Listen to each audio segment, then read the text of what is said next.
So welcome to this 2036 season review, and I promised that over this winter period we would not sign many people going into the new season. Well, that was before a few of our best players decided they wanted to leave. So we've done a bit of business. We've obviously added a few youth players as well over the winter. They will be going into the B team and the under-18s. So you won't really see them featuring any more updates throughout this season. But it was a busy winter period. And then let me just tell you in advance, this season, it was a bit crazy and I'm definitely not too happy. So first off, onto the transfers going into the season. Danielson has left to Kolding, one of our young central defenders. He is going to get football in the Danish league, so hopefully he can develop well. Might end up featuring in the national team, you never know. Jon Anderson has gone off to play in in Iceland. No, in Finland. Sweden, Iceland, Finland. He's definitely gone to one of them. He's gone to Finland for the season to Cups. So hopefully he is going to continue to develop fairly well. He's a decent player, 21 years old now. I do have faith he can develop into something special. The first very disappointing sale is our first choice goalkeeper at club and national level. Oscar Mortensen has gone to Cardiff City. Very upsetting, 2.7 million. He complained he wanted to leave when they came in with a bid. I said, please stick around. He said, no, I'm leaving. And I said, oh, okay. So we ended up agreeing if a club offered 2.7, and that happened. So we paid 5.25k for him, and ended up selling him for 2.7 million. Zander has gone for 700k up for 900k potentially over a few years with installments, and I think that's a good bit of business for someone who didn't really break into our first team. Per and Dam Christensen has gone on loan to TB, one of our youngsters. Let's see how he develops. Abyss. Now, we signed him to play on the left wing, but he never really did anything throughout the season.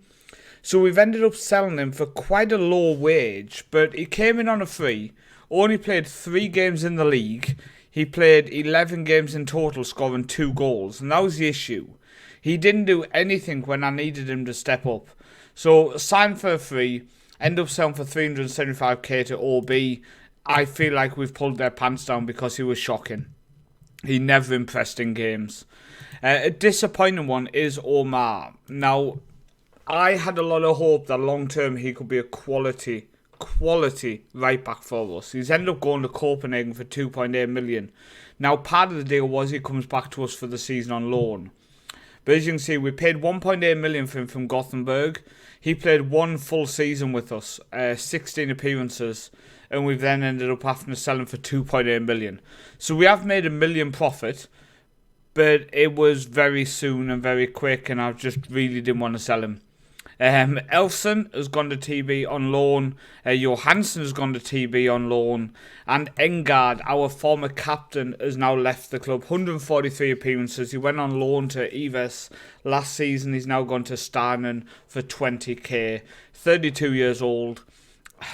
It's disappointing to lose him, but at the same time, okay, he's ended up leaving.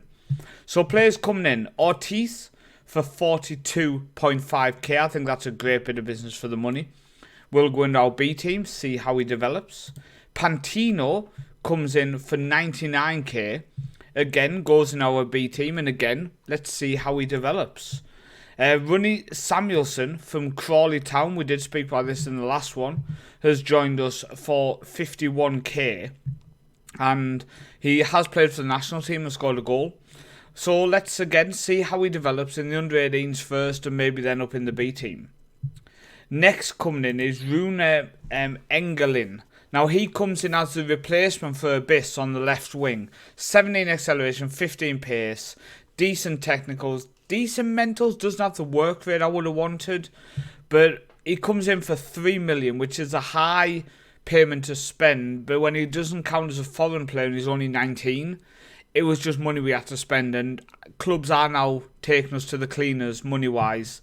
Now we have more money, but 3 million, value between 2.7 and 4 now. I think he could develop into someone who does fairly well for us. The next one coming in for 1.3, potentially 1.5 million. I think we've had our pants pulled down. And this is one of them odd times where I couldn't see all of his attributes. He's decent. He's almost a backup winger, stroke backup left back. Comes in as a backup left back, but I don't know. He's 20 years old. He's not the worst player. And as long as he's happy as a rotation, it's not a bad signing. If he kicks off he wants to play, I worry we will get our money back. So I do think this is one of these times where I might have signed someone who's not good enough. Maybe. After Mortensen left us, well, after it was arranged he wanted to leave us, we've ended up picking up Tallinn, a goalkeeper, young goalkeeper. Lowell Nal Tallinn, 19 years old, Swedish, so again doesn't count as a foreign player. 6'4", and I think we've picked up a gem there. 1.5 million, I think easily long term he would be worth more. And he agreed to come in as a backup. He is going to be our starting keeper, but the fact he agrees to be a backup means if we wanted to rotate Eriksson in a little bit, we really could do that. So I think that's a good signing. The next player, Ødegaard, comes in 2 million from Molde. I think he has a lot of potential long term. Centre mid, stroke attacker mid, can play left wing as well, both footed. I really do think that's a good signing. 20 years old, he's just turned 20. So he has a full season of 20, turns 21 just for next season. I think he's a good signing, so let me know what you think of him. But they are the signings going into the new season. They are the sales. We spent 8 million, 6.5 million out. Financially, we have 39 million left in the bank. We have 22 million left to spend. We haven't added anybody with a lot of age, but we've added a lot of young players. Now, we have some other players coming in the summer. So we have Diossi, who we signed 2 years ago from Aspire Academy. When he turns 18, he's going to be joining us, so he will join us in the summer window. And then we've also picked up a Polish defensive mid, 18 years old. I think he has a bit of potential. We've spent 1 million on him, and I think we'd easily get our money back. So as soon as he plays a few games in Europe, his value is going to go up. A backup centre-back stroke defensive mid, probably more defensive mid. If we can improve his passing, I'll be happy. 18-year-old Swedish, again 1 million spent. And again, I think mentally he will carry himself to the point where he will be worth more and will be a great option as a ball-winning midfielder in that central midfield role long term. So I think that's a good signing. We do have our central midfielder Nekoe is getting touted by a few clubs now, so I do worry we will end up losing him. We paid 135k to bring him from Africa last year, but I think now he's in Europe, his value's just going through the roof. You can see I've rejected 500,000 plus, going up to 875k from Minnesota, so we'll see what happens. And the final one that's going to join us in the summer is Hubert Opus Zewiskas. I don't know. 17 years old. He's a winger. He's decent. He's decent. And I think at 17 years old, I think a year in our youth team, he could develop into a decent player. If not, 135k for him. 160k. We are going to be able to move him on for profit. 100%. 100% we're going to move him on for profit. He will also count as a homegrown by the time he's 21, which is always a positive. Signing them young enough to the point where they count as homegrown players, always a positive. Always. Now we are jumping forward to the middle of the season now, and we won the Super Cup, a 2-1 victory over KI, with Kjellberg and Little Skara on the score sheet, so very nice there. First trophy of the season, always nice to get on the board. We didn't win it last year as well, so nice to retain it. Now a sale to point out at the halfway point is Nekoe, who we did look at. He's ended up going to Leeds for 1.7 million. Now bear in mind, we did pay 135k for him. 1.7 million after about one season at the club. It's a nice bit of profit. It's sad to lose him, but when he was picking up the caps for Cameroon so early in his career, he was always going to end up going off to bigger things, and we're just not at that point yet where we can keep these players. when big clubs come in, they want to leave because we are still ranked so low as a nation. Another player to mention is Blessing has gone to Vikingur Goethe, and they came in with a pre-contract offer. I said you could have him now for free, so we've let him go for absolutely nothing. A couple of the loans, Edin has gone to Brada, Hansen has stayed within our league to Faroe, and Jens Nielsen has gone to EB as well, the young striker who maybe has a bit of potential. Sent him off to another club within our league, see how we can develop. We have made one signing. For $1.5 million, Eran Mishan from FC Copenhagen comes in as one of our new potential attacking midfielder options. 20 years old, mentally fantastic, technically very decent for that position, and physically a good player as well. Could potentially be a striker as well with his finishing, composure, etc.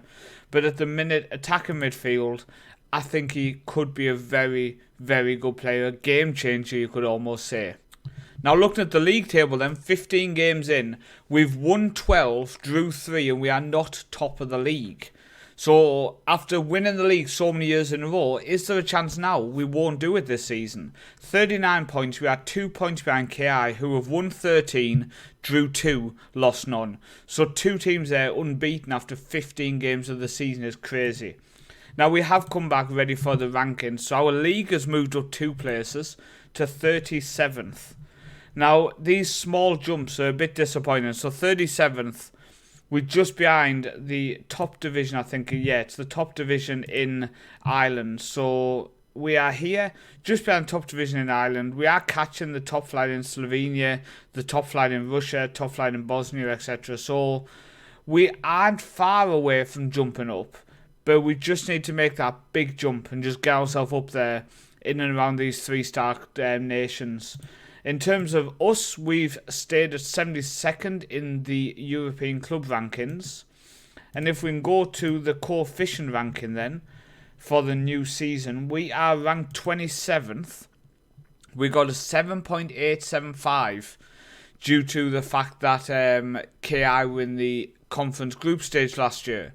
So we are on 24 points at the minute. We do need a good season to try to get up here around 23rd, 24th, but we'll look at that at the end of this episode. So before we look how it's gone in Europe so far, 29th of August now, with 20 games in, we've won 16, drew 4. We are 5 points behind KI, who are still unbeaten, won 18, drew 3. So we have been knocked out in the Champions League. We got drew against Basel. We got 1-1 draw at home, Cookie on the score sheet, and they actually got a red card near the end of the game as well before losing 3-2 away from home. You can see we went 1-0 up. We actually went 2-0 up and looked like domination was going to happen. But they scored 3 goals and we've ended up going out in the second qualifying round of the Champions League. Now after getting to the group stage last year, it's very, very disappointing that we've managed to go out in only the second qualifying round. And it sums up our season, to be honest with you.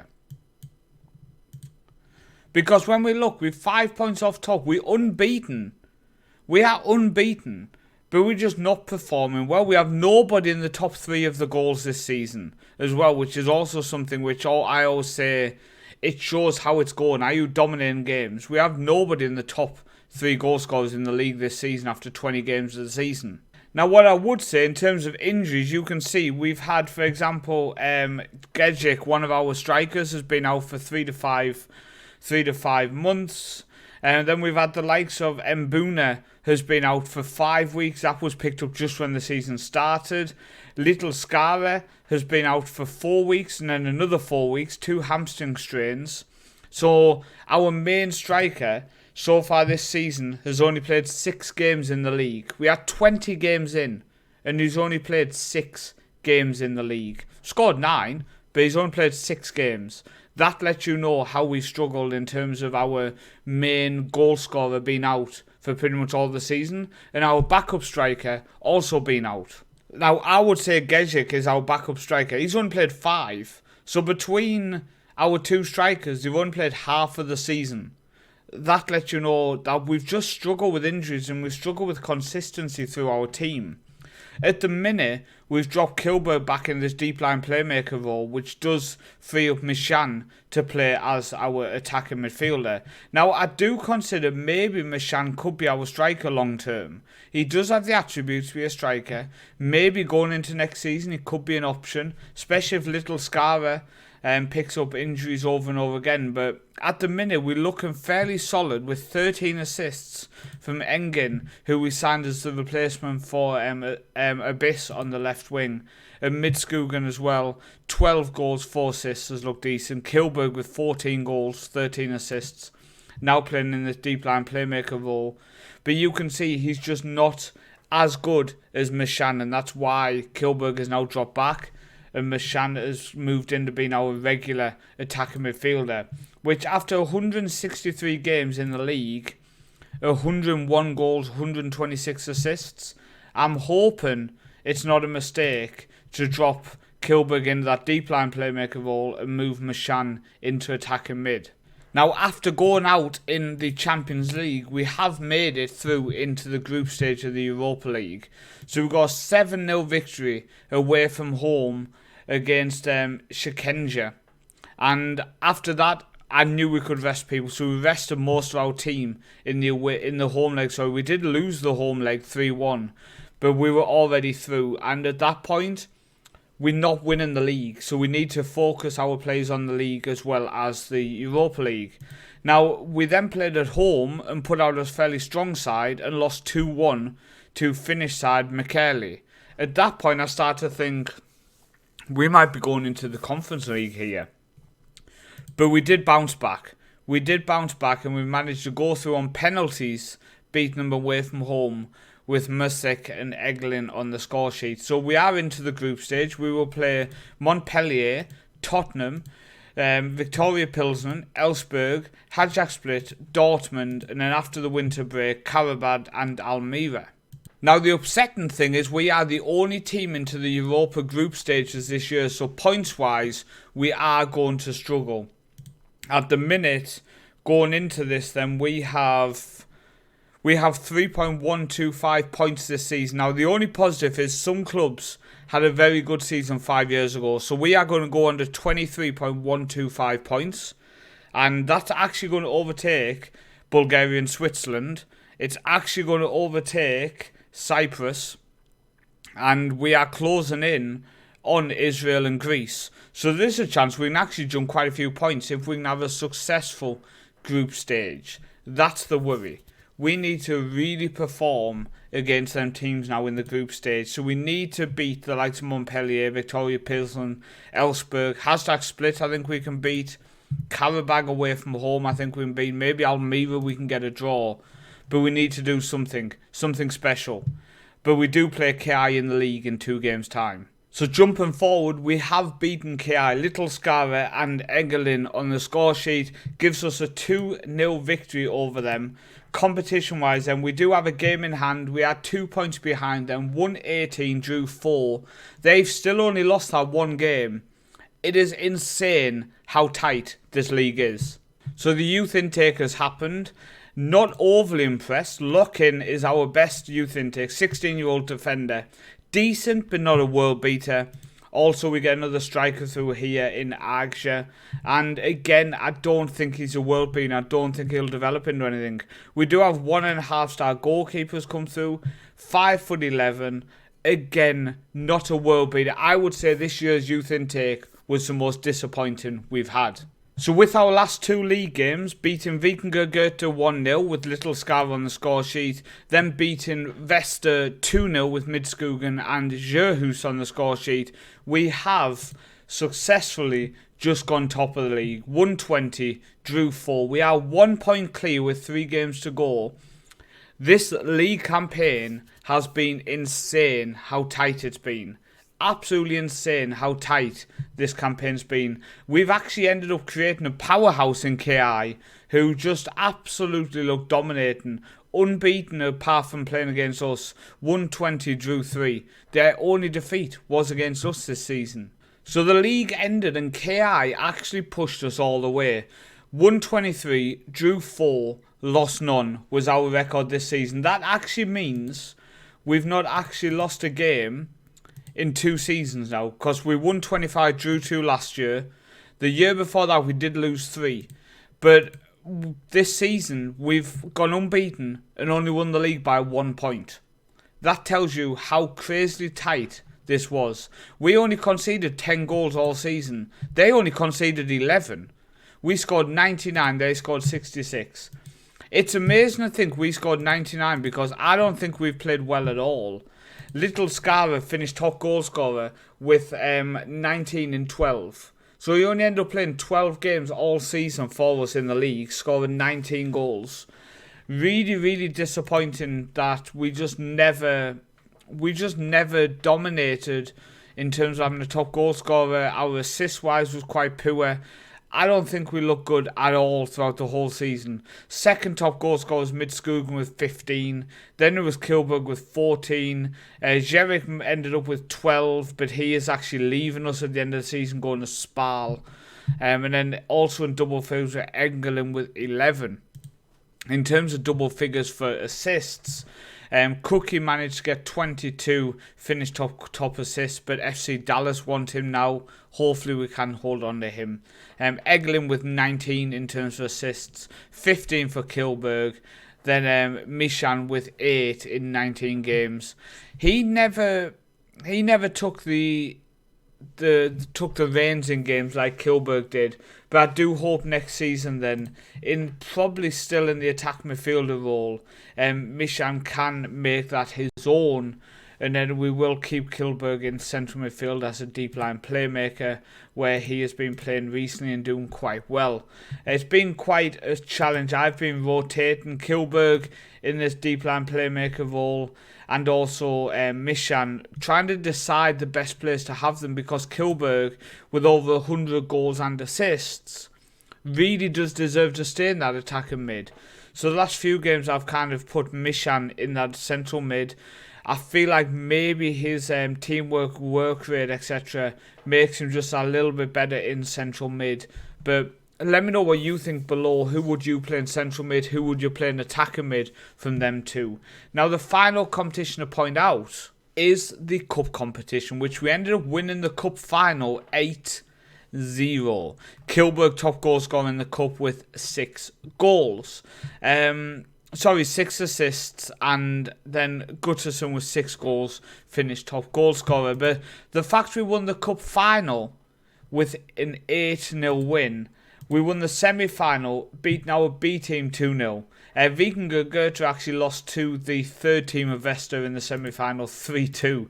But so we are the cup champions at 8-0. We won the Super Cup 2-1 over KI. And we won the league by 1 point over KI. So we won the domestic treble. We've not lost in the league in 2 years. Yet somehow, I am so disappointed, so ashamed of how we've performed. To win the league by only 1 point, with the team and the budget we have, I am very disappointed with this team. And what I would say is, technically, we are the best we've ever been. This midfield of Mabunda in defensive mid, who's a very solid defensive midfielder, and we also have Faroe Leia, who, by the way, has been capped by Senegal now, but is just awaiting paperwork. Does he have the paperwork now? He doesn't have it. I'm confused what's happening here. Because it said he was eligible. Nations trained in. So he is eligible to play for Faroe technically. Even though he... Nations training. Yeah, it is done. So he does have the paperwork. Okay. That was bloody confusing. So because he's been with us for so long, he will count now as a Northern European player. So, really, really pleased with that. You can see he's been with us for 5 years since coming in on a free transfer. He is probably one of our main defensive midfielders, but my point is that him, Mishan, Kilberg, Midskogen, and then you also have, obviously, injured at the minute. Where is he? Yeah, you have Egelin, who can play on the left, Cookie on the right, Little Scout top. technically we are very, very talented player. We have players who can play on the left, we have players who can play on the right, we have players who can play as a striker, in attacker mid, centre mid. Technically we're a very solid, very well-rounded team. But we've just not been scoring the goals how I wanted. Now I hope Little Skogan going in next season will play at least 10 more games than 23 and will score a lot more goals. He has 63 goals in 41 games for the club domestically. So I do hope he will do better, but I've just felt like we are just not smashing teams like we have in previous years. And maybe it's due to the injuries, maybe it's due to that kind of thing. One thing I do want to mention is Hansen came back after his loan in Germany, and he is now happy. He signed a new 4-year deal. So at the age of 21 now, he is back as our first choice left back. So I'm really pleased with that.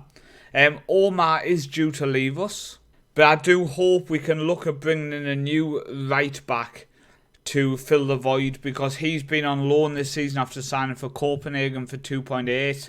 So hopefully we can bring in someone to replace him. He's only 20. I'm disappointed he's leaving, but there's nothing really we can do there. So in all competitions, we've won the league, we've won the cup, we've won the Super Cup. At the minute in the Europa League, we have won 2, drew 1, lost 3. So if we recap that for you, and we go on to the actual Europa League and not the Champions League. So we drew against Montpellier before losing to Tottenham away from home, which okay, the first 2 games we can accept. We beat Victoria Pilsen 2-0, Little Scar on the score sheet, before beating Elfsborg 4-1, Little Scar with 2, Morsek and Mishan on the score sheet. We have just lost to Hajduk Split. I think that is the only game where maybe we should have got a point before losing to Dortmund at home. So Karabag and Almira are going to be big games. At the minute we sit in 20th place. I think one win in the last 2 will guarantee us into the knockouts for after winter. And I think it's important. I think it's important we get to the knockouts. At the minute then, point-wise, in the coefficient-wise of things, so we sit in 27th. We've got 4.375 points now. So it's, as I said, 4.375 points. We will end up overtaking at the minute Switzerland. We are going to overtake Bulgaria. We are also, where were we? We were here for, 4.375, yeah. So we are also going to overtake Cyprus. So we are going to jump 3 places, or 2 places. Are we going to overtake Cyprus as well? Yeah, we are. Greece have had an absolute stormer. They've got 7.375 points this season. So we are going to overtake, at the minute, 3 places up to 24th. Now, if we can get through to the knockout rounds, I feel like that would probably guarantee that. So we really do need to just have a good after the winter break period in Europe and just pick up some points against Karabag and maybe Almira and get ourselves into the knockouts and maybe get a good draw in there and just see what we can do points wise. Now going into next season, there will be a video to start the season and to end it. So we start reviewing the end of the European run with a little bit more detail and look into our team going into the season ahead. So hopefully that's going to help us recap Europe a little bit better. In terms of our B team went unbeaten, didn't lose and didn't draw a game all season. So played 27, won 27, 81 points. I think, let me just double check. So they went unbeaten this season. They did lose. Okay, they lost 2 games last year, but they have just, the second division has been theirs since 2023. And they've just dominated it, and they will continue to do so. But didn't lose a game there. And our under-18s did actually win the league as well, with 124, drew 1, lost 2. So all 3 teams, we lost 2 games all season domestically. They have played some European games as well. They have just done the second qualifying. After beating Benfica in the first qualifying, they've just beaten Dynamo Batumi in the next qualifying, so we'll have to see who they get after that. But absolute domination from the club as a whole. And the sad thing is, Moshek, one of our young defenders, does want to leave. 25 years old, so I wouldn't say he's young. One of our experienced defenders. He has agreed that if a club comes in for 7 million, we can sell him. If not, I'm more than happy to hold on to him. Now, transfer-wise, going into the end of the season, we have picked up some people who are going to play for our B team and stuff throughout the rest of this season. So, Holman has joined us on a free transfer. 17-year-old Swedish player. Very, very talented. I think this is an absolute insane pickup. Now, he has gone on loan to EB for the season ahead, but I think that's a great signing. 70 years old, we send him out to get football in this league, and long term, I think he could be a great shout. Michael Meng, for 2.8 million we've signed as a potential defender. He's been playing for our under-18s this season. He's going to play for our B team next season. And long term, could be one of the best defenders at the club. So especially if we lose that Slovenian central defender, we will move Michael Meng up. Daniel Perez comes in, 18 years old, costs us £5,000. Struggles natural fitness wise, etc. But again, he's going to play for our B team this season. See how he does. I'm really, really impressed by him. And Jorg van Olsen has joined us again, 29 years old, national team player. Was at us before for 7 years. Ended up going to Vikingur Goethe for the last 3 years. Has come back to us now as an option at the B team level. And then obviously, like I say, a few players are going on loan. Some of the new signings, etc. Ronnie Eberson has gone out on loan. Thomas Hager signed for Vikingur Goethe now. Kureberg has gone out on loan, one of our youngsters. Hansen, one of our youngsters, gone out on loan. We've sold Christiansen to KI. He's not even close to our level. If KI want him, he might help them push on. Then Daniel Holman, who's gone out on loan to EB. 17 years old, I think a year at EB, then he's going to be in and around our first team. But these signings here are prime exemplar-wise. From next season, we will have 2 episodes per season. An episode before the season starts and an episode at the end. So we're not bouncing between transfers, etc. so much throughout the episodes. I think I'm going to enjoy doing that kind of way. So moving on to how the national team has done throughout this season. We start with 4 friendlies. We played San Marino and beat them in a friendly, before losing to Slovenia and Georgia in friendlies. We then played Liechtenstein and beat them 7-0, before a 4-1 victory over Moldova at home, losing away to San Marino, beating San Marino at home before losing to Moldova, has left us in the Nations League D. We didn't win it. Now, last time we've been in this level, we won it and went back up. I'm not too disappointed to finish staying in this division, because I actually feel like it gives us a chance to get some victories again next time this Nations League comes round. Next year we have the World Cup qualifying, I think it's going to be. So hopefully we get a decent group. See what we can do. We're still not at the level where we can win it, but you never know. A couple of things I want to point out then to you is Ebson this year did become qualified. One of our players who we've actually sent out on loan to HJK now.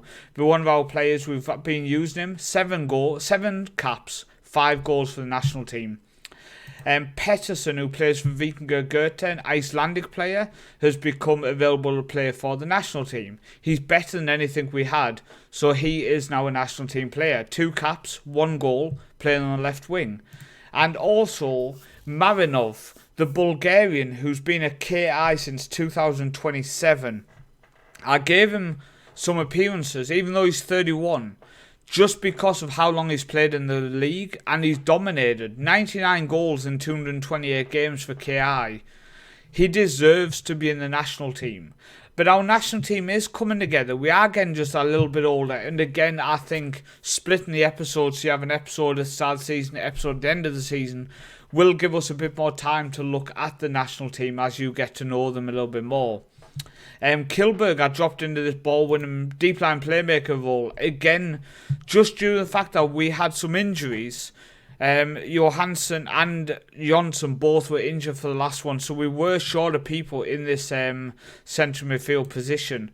So we ended up doing that just to try to just put some quality in that central midfield. We didn't end up losing to Moldova, so maybe we're not at that level yet. The only player I'm going to point out at the minute is Højgaard. He come through our academy, 17 years old, and he's been given some caps there, 2 caps for the national team now. I just think he's a decent player, but at the same time, one thing I've struggled with in previous episodes is trying to remember what we're going to talk about and what we haven't already looked at. So that is another reason why going forward there'll be 2 episodes. Do you think we should have a separate episode for the national team as well? But that would mean 3 episodes a season. But again, please comment below. Let me know what you think. But the national team's ticking along. Ranking-wise, we are ranked 141st. You can see we've been pretty much steady around 139, 141 for the last, 6 months now. Well, that says October. Oh, it's from February 27 to October 36. I was going to say because this is the last couple of years we've been ranked around here. But let me know what you think below, because I've struggled to almost recap what's been going on. There's been so much happens over a year. So 2 small episodes, one on a Monday, one on a Friday, or one on a Thursday, might be the best way to do it, I think, from now on. But yeah, that's it for this episode. Then the next episode I will be back will be on the following Monday, but it will be at the start of the season. Then the Thursday will be the end of season review. So thank you for watching. I've been Paul Osnons, the Northman. It's been a long one. I'm going back to work. I'll see you next time.